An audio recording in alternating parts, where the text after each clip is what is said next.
हाँ, हम ये चाहते हैं जो हमारा इस मक्खन जाल से निकल जाए और प्रॉपर अपना ये काम बन जाए, पर अभी तक बन नहीं पा रहा। बन नहीं पा रहा। नहीं सर, हम तो चाहते कि नहीं लेवे हम। अच्छा, अब महंगाई इतनी है, अब घर का खर्चा कराएं बच्चे और पढ़ भी रहे हैं, मतलब हर बात के लिए लोन लेना पड़ जाता हर है। बात के लिए लोन लेना पड़ता है। अच्छा, ठीक है।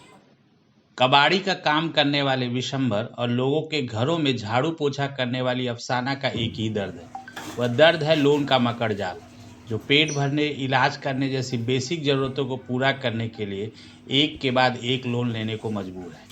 विशंबर अफसाना जैसे देश में 3 से 4 करोड़ लोग हैं जो घोर गरीबी में अपना जीवन यापन कर रहे हैं, जिसे अपनी छोटी छोटी जरूरतों के लिए बार बार 10,000, 20,000, 40,000 जैसी छोटी रकम भी लोन के रूप में लेनी पड़ती है। और इनके जीवन में ज़रूरतों और लोन की आंख मिचौली ऐसी चलती है कि 25,000 से 30,000 रुपये कमाने वाला पूरा परिवार 12 से 15,000 की ईएमआई चुकाने में ही फंस गया है। आलम यह है कि कई बार तो एक लोन की ईएमआई चुकाने के लिए दूसरा लोन लेना पड़ रहा है। लोन के इस मकड़ जाल को समझने के लिए इंडिया अड्डा की टीम गाजियाबाद के नंदग्राम इलाके में पहुंच गई, जहां की बॉम्बे कॉलोनी में विशंबर, अफसाना, रजनी जैसे कितने मजबूर मिले जो इस मकड़ जाल से निकलना तो चाहते हैं, लेकिन लोन का चक्रव्यूह ऐसा हो गया है कि निकलने का रास्ता ही नहीं सूझ रहा। इन बेचारों की मजबूरी यह है कि वह लाभार्थी तो बन गए हैं, लेकिन किसान, कारोबारी या किसी समुदाय की तरह अभी तक वोट बैंक नहीं बन पाए। अंत नहीं, ये मोबाइल वालों ने, मोबाइल की कंपनी से ही मिला था मुझे, कंपनी तो मुझे याद नहीं है कौन सी है।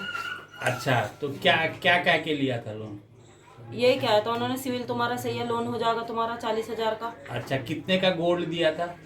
गोल्ड नहीं, वो तो मेरे सिविल पे हुआ था।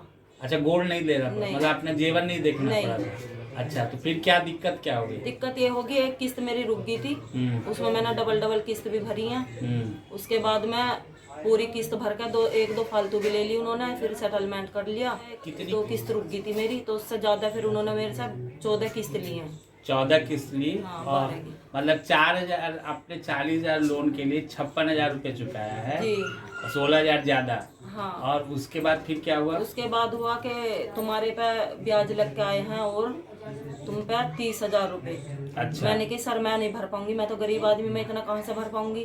तो कहने लगे तो चलो सेटलमेंट करवा देते हैं। फिर भी मेरा उसके बाद भी 12,000 में सेटलमेंट हुआ था। अच्छा। और फिर भी मुझे सेटलमेंट पे 12,000 रुपए देने पड़े। अगर मैं कोई भी चीज लेती हूँ तो उसमें मेरा सिविल खराब आता है और उसमें 30,000 रुपए और दिखा रहा है। रंजीत जी, ये बताइए, करीब 20-25,000 आपकी इनकम है महीने की, और उसमें से 12-13,000 आपका चला जाएगा, तो कैसे घर का खर्चा चलेगा?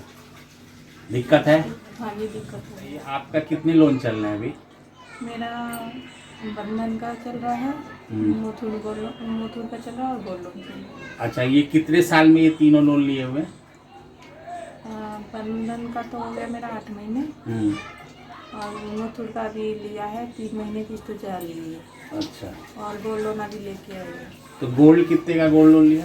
गोल्ड लोन मेरा गया है, मैंने 80,000 लिया उसको। अच्छा। अफसाना की कहानी सुन आपको यह तो समझ आ गया होगा कि भोले भाले लोग बेहद आसानी से कंपनियों की लूट का भी शिकार बन रहे हैं, क्योंकि अफसाना केवल 40,000 का लोन चुकाने के लिए 66,000 से 68,000 रुपये चुका चुकी है। उसके बाद भी उसका सिविल खराब है। असल में ऐसे लोगों की मजबूरी को भुनाने के लिए बाजार में ढेर सारी कंपनियां हैं जो मोबाइल पर ही डिजिटल लोन दे देती हैं। इन जरूरतमंदों के पास कंपनियों के एजेंट गली गली घूमते हैं और उन्हें हर बात पर लोन दिलाते हैं। इसमें गोल्ड लोन से लेकर पर्सनल लोन तक शामिल हैं। गरीब तबके को टैप करने में कंपनियों के लिए डिजिटल लोन का बाजार बेहद कारगर साबित हो रहा है, और ऐसा अनुमान है कि 2030 तक यह बाजार 700 अरब डॉलर तक पहुंच जाएगा। अभी यह बाजार 400 अरब डॉलर का हो चुका है। बढ़ते कारोबार में पैठ बनाने के लिए कई कंपनियां नियमों की अनदेखी भी कर रही हैं, जिसके चलते आरबीआई न केवल आईआईएफएल जैसी गोल्ड लोन कंपनियों पर सख्ती कर रहा है, बल्कि चाइनीज ऐप कंपनियों पर भी नकेल कस रहा है। लेकिन इस मकड़ जाल से बचने के लिए सबसे कमजोर तबके को जागरूक होने के साथ साथ गरीबी से बाहर निकालने की भी जरूरत है।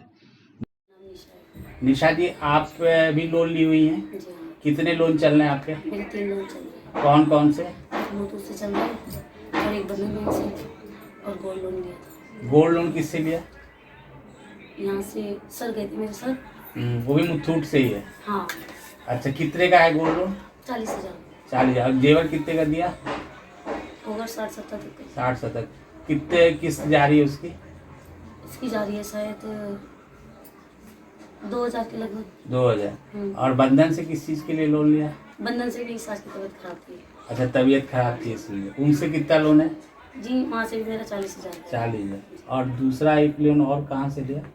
मुतू से वो कितने का है? तो 20-25 हज़ार का। वो भी 20-25 हज़ार। उसकी भी किस्त जारी होगी? हाँ तो 1600।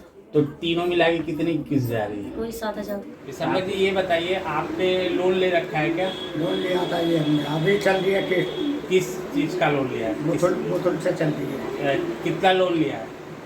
हमारा था 50,000 का था। 50,000। और इसके पहले भी कोई लोन लिया है? हाँ, लोन लिए बहुत हमने। कौन कौन से? वो पट गए, उससे लिए थे हमने लोन। जल लक्ष्मी से 3-4 लोन ले चुके हैं। ज्यादा ही, उससे ज्यादा ही ले चुके हैं। अच्छा 10,000 से हमारी शुरुआत हुई थी। अच्छा 10 से, फिर 20 हुए, फिर 30 हुए, फिर 50,000 हुए।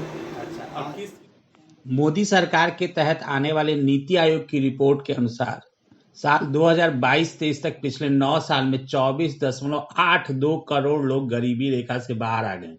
इस बड़ी उपलब्धि के बावजूद अभी करीब 12 से 14 करोड़ लोग गरीबी रेखा से नीचे जीवन यापन करने को मजबूर हैं। ऐसे में यह बेहद जरूरी है कि ऐसे लोगों को इस वंचित भरे जीवन से बाहर निकाला जाए, जिससे वह अपनी छोटी मोटी जरूरतों के लिए लोन के मकड़ जाल में न पड़े। तभी सही मायने में विकसित भारत का सपना पूरा होगा। अगर आपको हमारा वीडियो पसंद आया हो तो इसे लाइक करें, शेयर करें और सब्सक्राइब